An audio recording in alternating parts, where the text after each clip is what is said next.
Assalamualaikum warahmatullahi wabarakatuh. Selamat berjumpa kembali sahabat Sinema AI.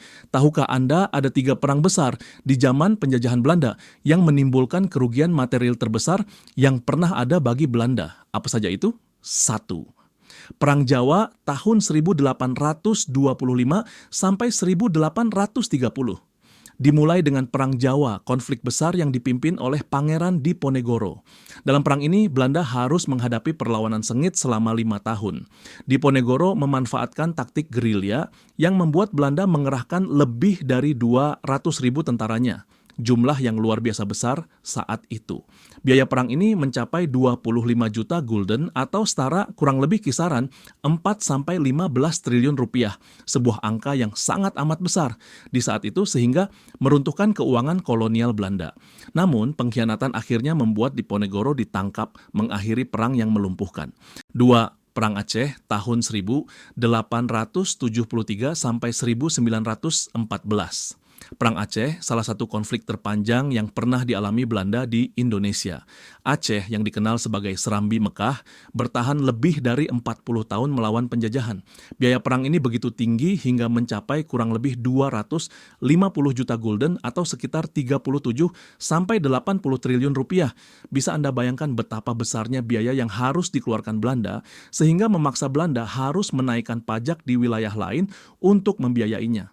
Dari taktik gerilya hingga perang religius, perlawanan Aceh memaksa Belanda menggunakan teknologi militer terbaru dan tetap menghadapi kekalahan besar sebelum akhirnya berhasil menguasai Aceh. Ketiga, Perang Padri tahun 1821 sampai 1837. Perang Padri yang terjadi di tanah Minangkabau. Dipimpin oleh Tuanku Imam Bonjol dan para ulama, perang ini awalnya konflik internal, tetapi berubah menjadi perjuangan melawan Belanda.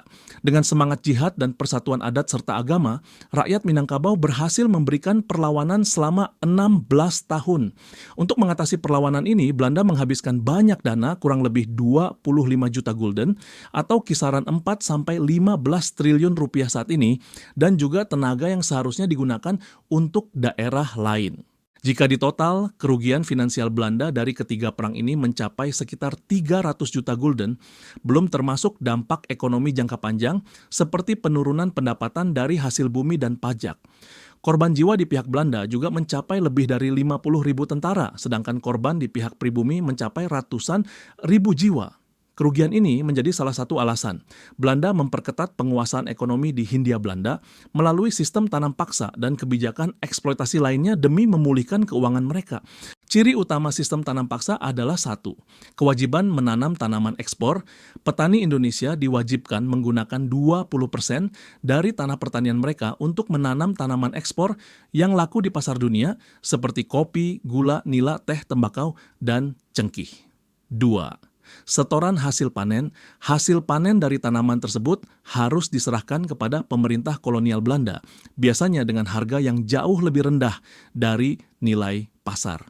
3. Tenaga kerja wajib. Jika petani tidak memiliki lahan, mereka diwajibkan bekerja secara paksa di perkebunan milik pemerintah selama 66 hari setiap tahun. 4. Dampak ekonomi. Hasil dari sistem ini dijual di pasar Eropa dengan keuntungan besar sehingga membantu Belanda keluar dari krisis ekonomi. Pada puncaknya, sistem ini menyumbang sekitar 30% dari pendapatan tahunan Belanda. Akhir dari sistem tanam paksa ini bermula di tahun 1870 karena adanya tekanan dari pihak liberal di Belanda yang menganggap sistem ini tidak manusiawi. Selain itu, muncul kritik dari tokoh seperti Edward Douwes-Dekker, Multatuli, yang melalui novelnya Max Havelaar 1660 menggambarkan penderitaan rakyat akibat sistem ini.